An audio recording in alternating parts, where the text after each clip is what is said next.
Ceci est désormais officiel.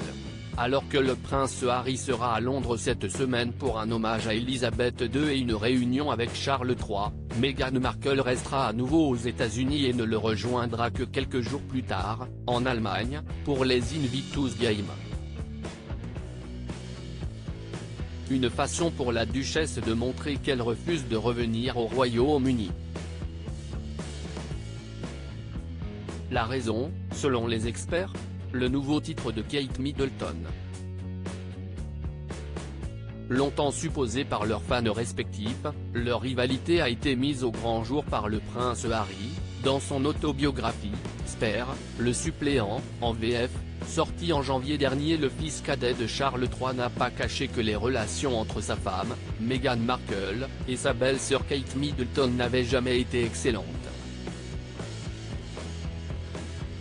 Il faut dire qu'entre la britannique, parfaitement entrée dans le moule de la famille royale, et l'américaine, qui n'a jamais réussi à se plier au protocole, les différences étaient grandes.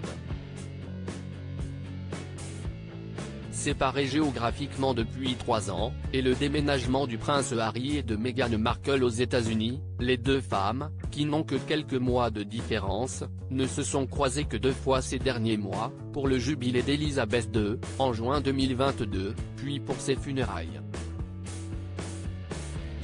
Mais depuis, Meghan Markle refuse de remettre un pied sur le sol britannique, elle n'est pas venue au couronnement de Charles III, n'a pas accompagné son mari pour ses procès contre la presse et rejette toutes les invitations de la famille royale.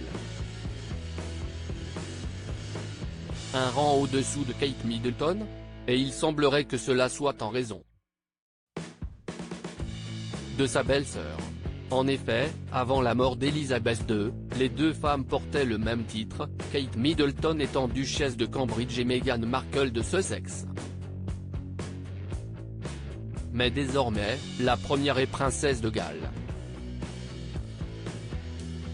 Ce qui obligerait Meghan Markle à faire la révérence devant elle. Un acte impensable pour les experts. Vous voyez Meghan Markle s'agenouiller devant Kate ? Je n'y crois pas, avait notamment écrit Andrew Norton, ex-biographe de Lady Diana.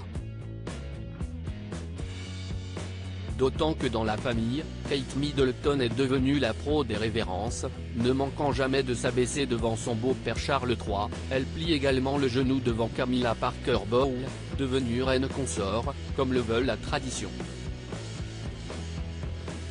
Un geste que le prince William, en revanche, refuse de faire, si on le voit régulièrement baisser la tête pour saluer son père et qu'il avait accepté de lui prêter serment pour son couronnement, pas question pour lui de saluer celle qui a remplacé sa mère, Lady Diana, à qui il avait promis le trône, enfant. Et on imagine que pour le prince Harry, en guerre ouverte contre sa belle-mère, le geste serait encore plus impensable.